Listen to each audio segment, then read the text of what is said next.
చారు అది బలవంతంగా మనం తీసుకొని ఇచ్చేస్తాడు పక్క నుంచి. ఈ ఈ నాళాల్లో అంతా పేగులకి రక్తం ఉంటుంది కదండి, దాని తాలూకే తప్ప మీకేం డిసీజ్కి సంబంధించింది కాదు.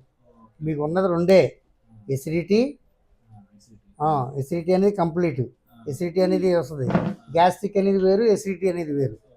ఇది రెండు ఒక ఘాటన కట్టేయకూడదు మనం. కిందకి వెళ్ళిన తర్వాత వచ్చేది అప్పన్న వాయు కింద పోయేది ఒక రకం, పైన తేనిపోయి వచ్చింది ఒక రకం.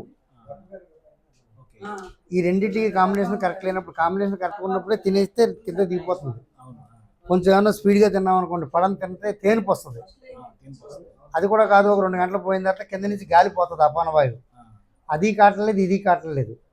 తీసుకున్నటువంటి పదార్థాన్ని మళ్ళీ తిరిగి బయటికి తోసేస్తుంది. అంతే కదా, అది మాకు అర్థం అవుతుంది. ఆ చార ఎక్కువగా మళ్ళీ రిటర్న్ చేస్తున్నాం కాబట్టి అది కాదు, కాబట్టి అది ఊర్ధముఖంగా మళ్ళీ రావడానికి వెళ్ళేది.